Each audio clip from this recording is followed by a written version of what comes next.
Ay, un mensaje de Alba. A ver, vamos a escuchar su nota de voz.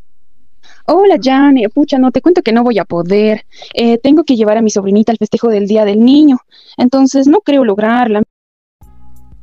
Hola, yo soy Janet y esto es Odisea Lingüística, el podcast para los curiosos del lenguaje. Bienvenidos al séptimo episodio de la segunda temporada de Odisea Lingüística. Muchísimas gracias por escucharnos y espero que les guste mucho el episodio que hemos preparado para todos ustedes. Hoy vamos a hablar de las infancias o los niños y las niñas, como ustedes prefieran llamarlo, porque acá en Bolivia el 12 de abril se celebra el Día del Niño.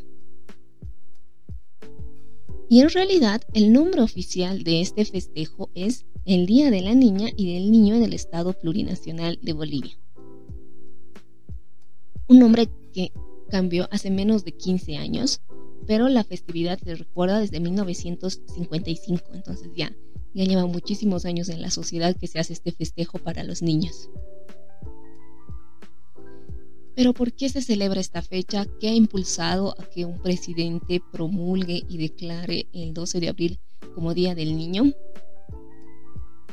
Para esto tenemos que retroceder hasta inicios del siglo XX, donde en países industrializados era común ver que los niños trabajaran a la par de adultos en condiciones inseguras, insalubres, y el costo de su trabajo era de 1/3 en comparación a las personas adultas. Esto llama la atención de activistas y es a través del derecho internacional que se busca prestar atención a lo que son los derechos de los niños. Es por eso que en los años 50, la OEA, la Organización de los Estados Americanos, junto a UNICEF, redactan la Declaración de los Principios Universales del Niño. Es a partir de este hecho que todos los miembros de la OEA deberían fijar una fecha para festejar a sus niños. Por este motivo, en 1955, el entonces presidente Víctor Paz Estenssoro, mediante decreto supremo, promulgado el 11 de abril de 1955, es decir, que ese día se lo firma, se lo aprueba, declara el 12 de abril como Día del Niño. Y desde este año en Bolivia se festeja el Día del Niño. El derecho internacional presta mayor atención a esta situación y en 1989, después de 10 años de trabajo, aprueba la Convención sobre los Derechos del Niño. Esta convención comprende 54 artículos, pero hay algunos enfocados especialmente en lo que es la parte lingüística, y uno de estos es el artículo 29, que habla acerca de la educación de los niños. Y en el inciso C indica que inculcar al niño el respeto de sus padres, de su propia identidad cultural, de su idioma y sus valores, de los valores nacionales del país en el que vive y del país del que sea originario, y de las civilizaciones distintas a las suyas. Aquí podemos ver que ya se habla de que la niñez, las niñas y niños deben tener respeto por su identidad cultural y por otras ajenas a las suyas. El artículo 30, que también es bastante interesante, indica que en los estados en los que existan minorías étnicas, religiosas o lingüísticas o personas de origen indígena, no se negará a un niño que pertenezca a tales minorías o que sea indígena el derecho que le corresponde, en común con los demás miembros de su grupo, a tener su propia vida cultural, a profesar y practicar su propia religión o emplear su propio idioma. Aquí ya podemos ver que ya va enfocado a una identidad cultural. Si los niños forman parte de una minoría en un país, pues que tienen derecho a seguir profesando o seguir creyendo o ser miembro de esta cultura, y que el Estado les brinde, ¿no?, las condiciones necesarias para que ellos se puedan seguir sosteniendo.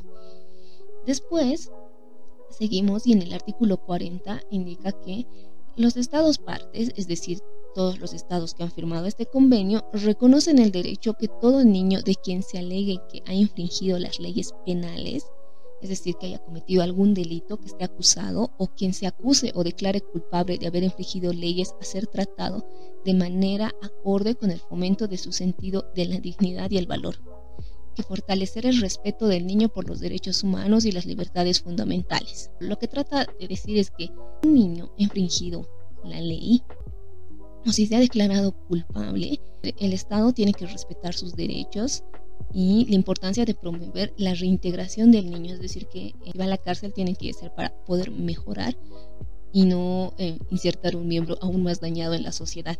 Pero en el inciso número 7, el niño contará con la asistencia gratuita de un intérprete si no comprende o no habla el idioma que se utiliza. Entonces, ahí también, ¿no?, la parte lingüística que indica que tienen que respetar sus derechos en relación a este punto. Después de todo este contexto un tanto pesado que son la normativa, podemos ver que los niños están protegidos de manera internacional por los miembros estados de la OEA, la Organización de Estados Americanos. Hay muchos países en los que se les designa un día del año, ¿no?, para celebrar. Esto es una celebración, justo buscaba si es una conmemoración o algo así. No, es una celebración para festejar a los niños. Y ya en Bolivia, en el 2013, mediante una ley, se abroga, es decir, se anula el decreto supremo con el que se instituyó el 12 de abril como Día del Niño y se promulga uno nuevo que dice, que indica que el 12 de abril como Día de la Niña y del Niño en el Estado Plurinacional de Bolivia. Hay un título un poco más largo. Lo que rescato es que también ponen la parte, ¿no?, del Día de la Niña primero y luego del Niño, reconociendo también a las niñas. Y bueno, el nombre no pegó mucho porque actualmente se sigue diciendo solamente Día del Niño. También en las convenciones yo revisaba y generalmente decían, ¿no?, que las niñas y los niños deben ser tratados con igualdad, porque venimos de situaciones en las que las niñas no eran reconocidas, o si bien se luchaba por el derecho de los niños, los beneficiados eran los varones generalmente. Para este episodio yo tenía planeado hablar de la adquisición del lenguaje, porque es un tema bastante interesante, pero es amplio, muy amplio, y si lo iba a abordar iba a ser de una manera muy superficial, y mientras buscaba mayor información pude encontrar estos 3 puntos que me parecen valiosísimos para hablarlos y mencionarlos en este podcast. ¿Desde qué momento el bebé desarrolla el lenguaje? Hay una diferencia entre lenguaje y comunicación, porque los niños se comunican desde el momento en que nacen, a través del llanto. Por ejemplo, muchas veces las mamás o muchas veces las personas que cuidan a los niños, y puede ser la mamá, el papá o la persona a cargo, o el nombre que yo usualmente escucho es cuidadores, reconocen el llanto de los niños, es decir, que saben por qué llora, digamos, ay, no ha comido, está llorando porque le duele tal cosa. Entonces existe una comunicación, más no un desarrollo del lenguaje. Entonces, es esa mi pregunta, ¿no? ¿Desde qué momento se desarrolla el lenguaje en las infancias? ¿Cuál es el punto crítico, entre otros? Después de esto, también vamos a responder esta pregunta. ¿Qué sucede con el proceso de adquisición del lenguaje en los niños que son adoptados por familias que tienen una lengua ajena al lugar en el que el niño nació? Esto también es muy interesante. A través de la adopción internacional, muchos niños son llevados a otros países en los cuales no se habla la lengua del país en el que fueron adoptados. Un ejemplo claro es, digamos, un niño nacido acá en Bolivia que sea adoptado por una familia, digamos, de Inglaterra. Aquí el niño ha escuchado español o castellano, como ustedes prefieran, y luego se va a enfrentar en un contexto donde va a escuchar otra lengua. ¿Qué sucede con esos niños? ¿Cómo es este proceso de adquisición del lenguaje? ¿Es fluido? ¿No pasa nada? Entonces vamos a desarrollar un poco más de ese punto. Y el tercer punto, que implica cómo es la vida escolar de una persona que no habla el castellano. Aquí en Bolivia, muchas de las autoridades se jactan de ser un país plurinacional, pero esto llega a espacios como las escuelas. Existen escuelas donde se les enseña en la lengua nativa de estos niños, o la escolaridad está pensada solo para ser desde una perspectiva. Entonces, espero que les haya llamado la atención todos estos puntos, porque ya los vamos a abordar.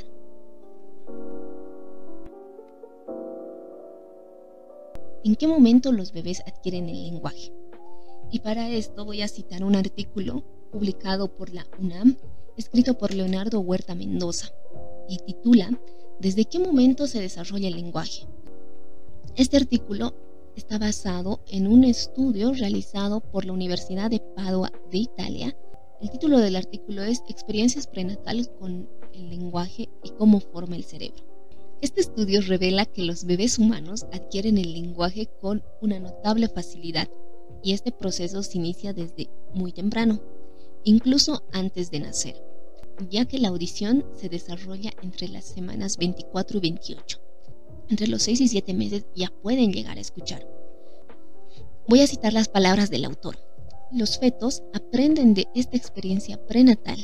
Los recién nacidos muestran preferencia por voces femeninas y la de la madre. Tienen una inclinación especial por la forma de hablar de la madre en comparación con otras voces. Esto quiere decir que los niños pueden escuchar y como están en el saco amniótico, es decir, están en el proceso de gestación, el sonido no llega a ellos de la misma forma que lo hace, que podríamos escuchar nosotros que estamos interactuando directamente. Sirve el vientre materno como una especie de amortiguador del sonido. Escuchar para el bebé es como si estuviera sumergido en una piscina. Después del nacimiento, los bebés se acostumbran a los detalles de patrones sonoros, es decir, al sonido de la voz de su madre, al finalizar su primer año de vida, gracias a su exposición a diversas formas de hablar. Se basa en 49 neonatos expuestos al francés, cuya edad promedio entre 2 días de nacidos. Se midió su actividad neurológica mediante electrocefalogramas y los electrodos se colocaron en 10 sitios mientras los bebés descansaban en sus cunas en el hospital. Los bebés escucharon 3 idiomas, francés, español e inglés, durante aproximadamente 7 minutos, seguidos por la medición de la actividad cerebral. A 17 niños se les habló francés, a 18 en inglés y a 14 en español, seguidos por un lapso de silencio. Y es entonces que los bebés, como todos ellos han sido expuestos al francés, el contraste de por qué les hicieron escuchar estos otros idiomas era uno para ver cómo reaccionaba su cerebro, porque todos ellos solamente fueron expuestos al francés, y el español y el inglés eran idiomas ajenos a los cuales ellos estaban expuestos en el periodo prenatal. Se observó que los recién nacidos podían discriminar los idiomas rítmicamente. El estímulo verbal consistió en la grabación de una frase de Ricitos de Oro y los 3 osos en los 3 idiomas. Entonces, algo acorde para su corta edad. Ahora vamos a hablar del dilema que comprende la adquisición del lenguaje para un niño que ha sido adoptado por una familia que tiene otra lengua ajena a la lengua que ha sido expuesto en su periodo prenatal y en las primeras etapas de su vida. Para esto vamos a revisar qué sucede en estos casos. La adopción, generalmente cuando hablamos de personas que adoptan a niños y se van a otros entornos donde se habla otra lengua, nos estamos refiriendo exclusivamente a la adopción internacional.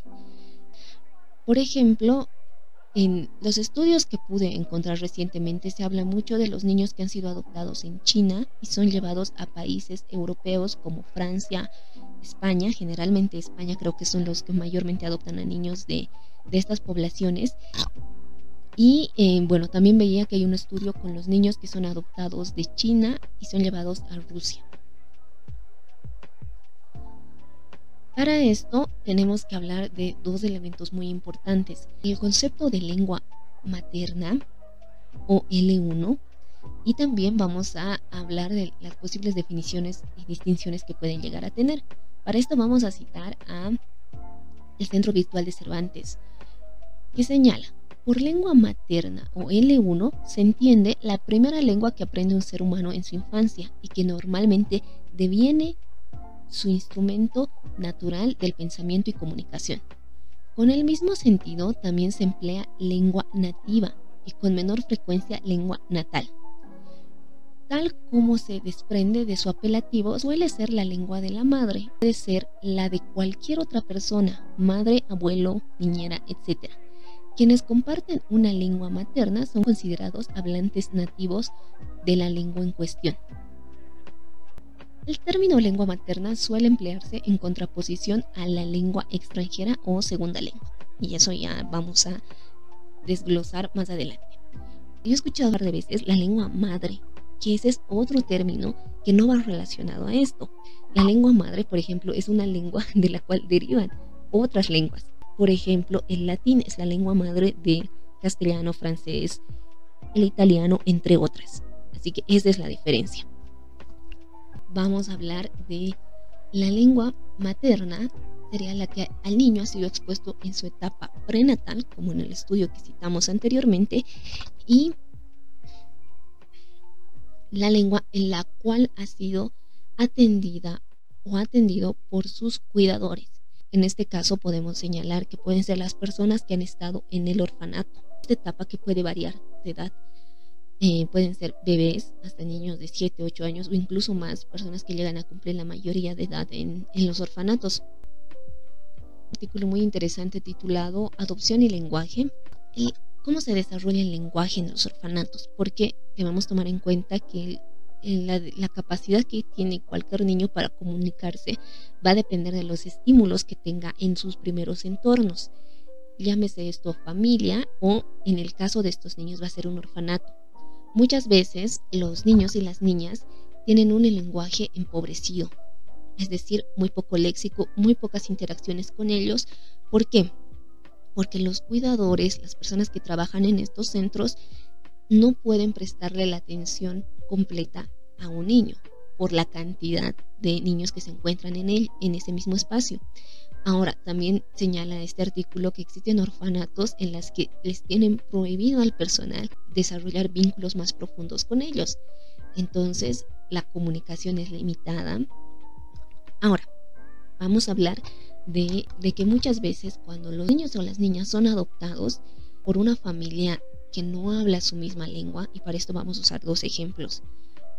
Un niño boliviano adoptado por una familia de argentinos y una niña boliviana adoptada por una familia de ingleses. El niño con la familia argentina va a tener un desarrollo que se podría decir regular con esta familia. ¿Por qué? Como ya habíamos señalado en el artículo de la adquisición de la lengua en la etapa prenatal, rítmicamente le va a resultar familiar. Esta es una hipótesis, ¿no? Porque castellano, mismas estructuras, quizá la parte del dialecto sea lo que difiere un poco, pero no es lo mismo a llevar a una niña a un entorno en el que se habla inglés netamente. Va a existir un periodo en que la niña va a tener que reconstruir muchas de las estructuras que ya había creado y va a haber un periodo de pausa. Ahora, cuando ya hablamos de la etapa académica, y esto lo estamos haciendo en un ejemplo donde han sido adoptados desde que son bebés, antes de que empezaran a hablar, porque cuando se menciona de los niños que ya hablaban la lengua materna del entorno en el que estaban, la lengua nativa del entorno en el que estaban, el resultado suele ser mucho más tardío. Entonces, ahí también es algo muy importante señalar que va a existir una pausa, va a tener que deconstruir muchas cosas para construir otras, porque va a predominar la lengua que tiene un nivel comunicativo, es decir, con la que se puede llegar a comunicar. Hay personas que creen, ¿no? Va a hablar dos idiomas, y no es así.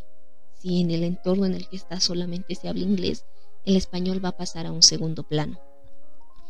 Muchas veces en la etapa de la escolaridad, niños y niñas que son adoptadas suelen ser diagnosticadas con problemas de lenguaje, como dislexia. Ellos tienen un proceso de comprensión de la lengua tardío y va mucho más allá de tipo de problemas. Y es que también no sé si existen los estudios necesarios para que pueda existir una facilitadora del lenguaje o de la adquisición de la lengua que pueda ir a la par del proceso para que el niño aprenda una lengua. No es tan sencillo como llevar a alguien, ponerlo en otro entorno y decir se va a adaptar. Ahora, en el artículo escrito por Sandra Brown que dice lengua de adopción y lengua de integración, que me parece algo muy interesante, orientado para una mejor integración. Estos términos no son conocidos en la lingüística, o al menos no los he podido encontrar en portales lingüísticos. Señalan que el aprender un nuevo idioma es un cruel dilema, porque la adopción es un tema del que se habla muy poco y no existe el suficiente apoyo Cuando se habla de infancias, de niños pequeños que van de los 0 a los 3 años, que todavía no han empezado a hablar, este proceso de adaptación suele ser más sencillo. ¿Por qué? Porque el niño, si bien se comunica a través del llanto y otras expresiones, él va a estar sumergido en un entorno en el que se habla la lengua de comunicación, la lengua del país en el cual está, en el cual sus padres son originarios. Entonces, ahí no existe un dilema tan grande. Sin embargo, existe un periodo de pausa y quizás los padres adoptantes pueden llegar a tener muchas preocupaciones de por qué no se comunica, por qué no está hablando, entre otros elementos. La dificultad incrementa cuando los niños ya empiezan a hablar, porque ya vienen con un pasado de historia de una lengua y una cultura que está presente desde hace muchos años. Desde hace muchos años, entiéndase 4, 5, 6 o a la edad que tenga el niño que ha sido adoptado. Aquí señala esta autora que varios investigadores han estudiado esta cuestión y todos parecen estar de acuerdo. La capacidad de adaptación cognitiva y lingüística de los niños adoptados son increíblemente rápidas y eficaces. 10 personas que estudian este tema, especialmente en este artículo señalan a psicólogos, hablan del concepto de atrición, es decir, la reducción o comprensión de conocimientos lingüísticos inicialmente adquiridos que puede conducir a la extinción de una lengua. La lengua materna parece rápida, ya que los niños adoptados pierden su lengua de nacimiento con pocos meses. Acá ya podemos hablar que existe otra concepción, ¿no? La lengua materna pasa a ser la lengua de la familia que está adoptando al niño y la otra lengua tiene el nombre de lengua de nacimiento. Entonces, es la evolución del mismo término, la evolución de los términos que habíamos señalado anteriormente. Entonces, lo mismo ocurre con niños mayores, como señala Reynolds y Greens, que añaden que tienden a dejar de entender o incluso de expresar su primera lengua.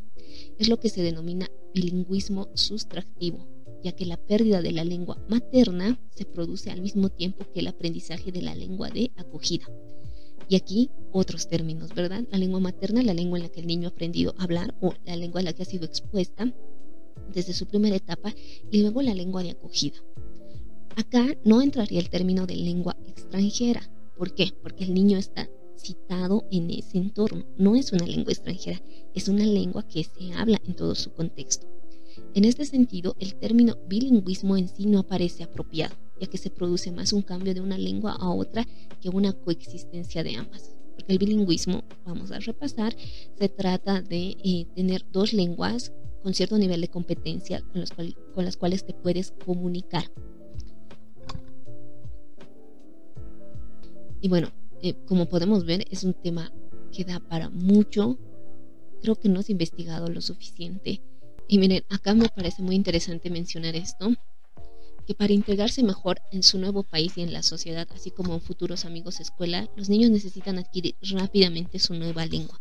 Por tanto, deben interactuar lo más posible en su nueva lengua.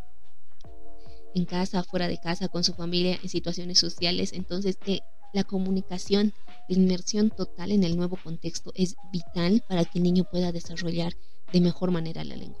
Ahora, no sé si habrá estudios desde la primera etapa de cómo perciben estos niños, si hay rechazo, el nivel de estrés, de frustración que pueden llegar a tener para utilizar esta nueva lengua, pero esto es lo que señalan los autores. Por último, señala, la adopción es un momento de la vida tan perturbador como el niño adoptado como para el nuevo padre adoptivo. El choque es tanto familiar como lingüístico y todos tienen que hacer lo posible para que la integración se produzca sin contratiempos. Y acá por último señala que este choque lingüístico y cultural que se produce puede ser amortiguado, y acá señala un ejemplo de lo que ocurre en Quebec, donde existe un programa de integración lingüística para los niños alófonos, y este concepto merece desarrollarse en casi todo el mundo por su originalidad y eficacia.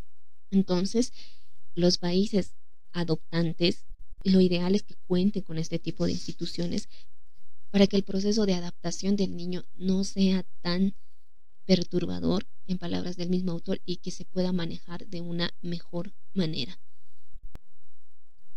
Y bueno, ¿qué pasa con la primera lengua que aprendió o para la primera lengua a la que fue expuesta este niño en su primera etapa? Pues un estudio devela que gran parte de los a niños adoptados internacionalmente si no han olvidado por completo su lengua materna.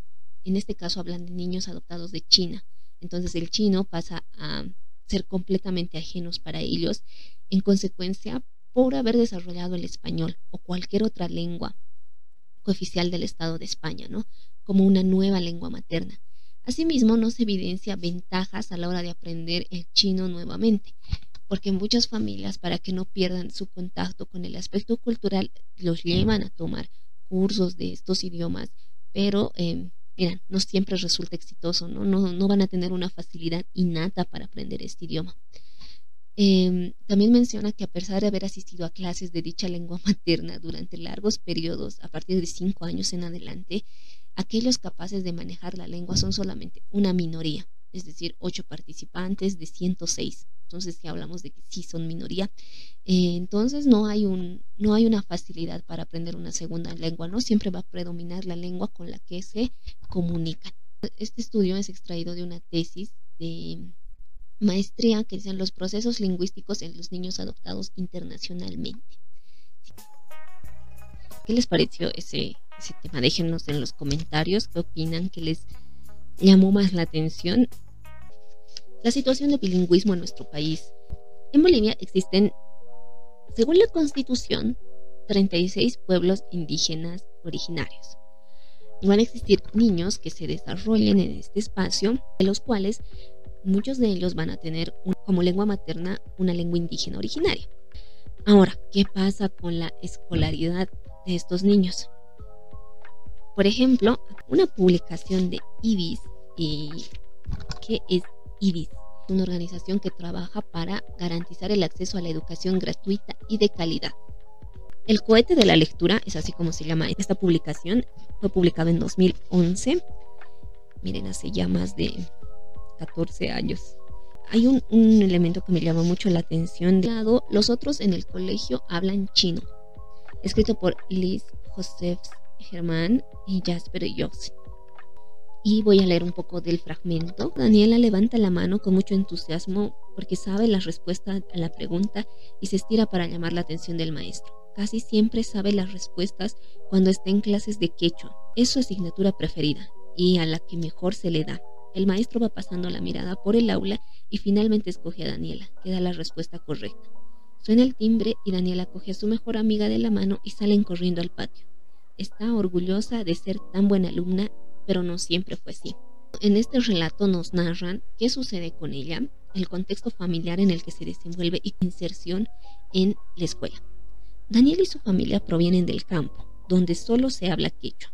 Hace 5 años sus padres decidieron irse a trabajar a España, pues era muy difícil encontrar trabajo en el campo. Daniela se fue con su hermano y sus abuelos a vivir a la ciudad, donde la mayoría habla español. Ahora Daniela tiene 10 años y está en quinto. Desde que se fueron sus padres a España, el padre de Daniela ha visitado a la familia en Bolivia una vez. Cuando Daniela empezó a ir al colegio, no se enteraba de nada de lo que decían en clase. Es que entonces las clases se daban en español, idioma que ella todavía no había aprendido. Se sentía muy solita y echaba de menos a su mamá y a su papá, ya que no hablaba español. Era la última de la clase en todas las asignaturas. No entendía bien las tareas de matemáticas y nunca levantaba la mano durante las clases. Me sentía estúpida. Fue como si todos mis compañeros de clase hablaran chino, dice. Durante el recreo tampoco jugaba con otros niños. Cuando mis compañeros me preguntaban si quería jugar, me daba miedo que me pudieran pegar porque yo solo hablaba quechua, explica Daniela, con la mirada fija en el polvoriento suelo. No es agradable recordar aquellos tiempos. Afortunadamente todo cambió cuando Daniela empezó en cuarto de colegio y entró a formar parte de un proyecto de IBIS, lo que significa que a partir de ahora las clases se darían en quechua, igual que en español. De pronto, Daniela entendía y preguntaba a los maestros ¿y qué tenía que hacer para las tareas? ¿Y qué tenía que hacer para las tareas de matemáticas? Poco a poco se atrevía a levantar la mano. No tardó en convertirse en una de las primeras de su clase. Y miren, esto es muy interesante. En nuestro propio territorio, donde supuestamente se reconoce el derecho a la educación de todos y de los pueblos indígenas originarios, no existen colegios donde se les pueda enseñar No se les puede enseñar en la lengua nativa de estos niños, porque esto ya va más de una identidad cultural.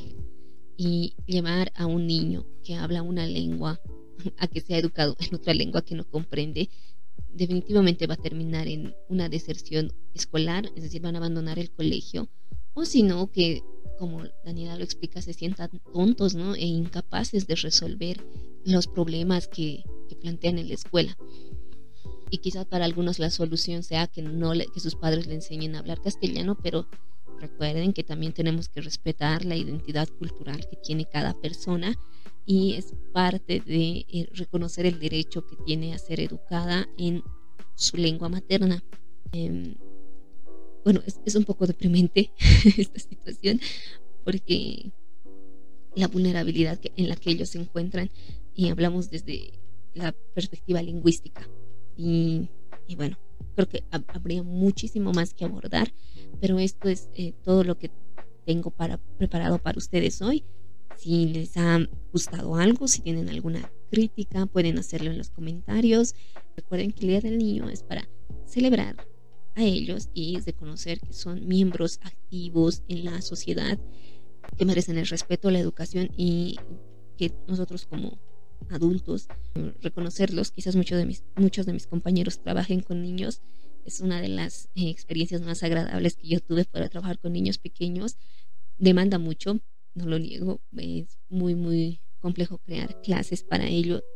Demanda mucho porque los niños son muy honestos. Cuando se trata de algo les aburre, se paran y se van, y tal vez no es tan fácil. Por ejemplo, los adolescentes son muy pasivos, no pueden estar sentados, pero ni te están prestando atención. Eso es todo por el día de hoy. Gracias por escucharme. Si tienen niños en casa, recuerden, es su día, el 12 de abril. Muchísimas gracias por escucharme, y esto fue Odisea Lingüística, podcast para los curiosos del lenguaje. Este episodio fue escrito, producido y dirigido por Janet Mamani Huata.